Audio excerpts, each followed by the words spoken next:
మరొక రొటీన్ కథ జానపద డబ్బింగ్ చిత్రం ఖడ్గవీరుడు 1962 ఫిబ్రవరి 2న విడుదలయ్యింది. దీనికి మూలమైన తమిళ చిత్రం మరుదనట్టు వీరన్ 1961 ఆగస్టు 24న విడుదలయ్యింది. తమిళంలో గణేష్ ప్రసాద్ మూవీస్ వారు నిర్మించిన ఈ చిత్రాన్ని రాధా మూవీటోన్ వాళ్లు తెలుగులోకి డబ్బింగ్ చేశారు. దర్శకుడు టిఆర్ రఘునాథ్. ఈ సినిమా కథ సంక్షిప్తంగా అనగనగా ఓరుగల్లు కోటలో ప్రముఖ ఉద్యోగిగా పనిచేసి యుద్ధంలో మరణించిన ఒక వీరుడి కొడుకు రవీంద్రుడు. తను కూడా రాజుగారి సైన్యంలో చేరడానికి సిద్ధమవుతాడు. అనుకోకుండా రాజకుమారి రత్నకు ఎదురుపడతాడు.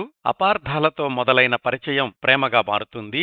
ఆమెకు అంగరక్షకుడిగా రాజుగారి కొలువులో ఉద్యోగం దొరుకుతుంది. ఇది ఇలా ఉండగా రాజుగారి రెండవ భార్య తమ్ముడు వీరకేసి రాజ్యాధికారం కోసం పక్క దేశపు బహావుద్దీన్తో కలిసి కుట్రలు పన్నుతుంటాడు. ఆ క్రమంలో వీరుడైన రవీంద్రుణ్ణి అడ్డు తొలగించుకోవడానికి అతడి మీద రాజద్రోహం అభియోగం మోపి జైల్లో పెట్టిస్తాడు. ఈ నేపథ్యంలో ఖడ్గవీరుడు రవీంద్రుడు తన మీది అభియోగాలను ఎలా ఎదుర్కొంటాడు, వీరకేసి దుర్మార్గాలకు ఎలా అడ్డుకట్ట వేస్తాడు, రాకుమార్తెకు ఎలా దగ్గరవుతాడు అనేది మిగతా కథ.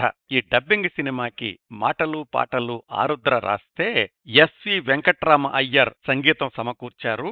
ఈ చిత్రంలో రవీంద్రుడిగా శివాజీ గణేశన్, రాజకుమారి రత్నగా జమున, వీరకేసిగా పిఎస్ వీరప్ప, రవీంద్రుడి తల్లిగా కన్నాంబ నటిస్తే మరికొన్ని పాత్రల్లో ఎంఆర్ సంతానం, ఏ కరుణానిధి, కెఆర్ రామ్ సింగ్ మొదలైన వారు కనిపిస్తారు. షరా మామూలే అన్నట్లు ఈ డబ్బింగ్ చిత్రం కూడా 3-4 వారాలు ప్రదర్శించబడింది.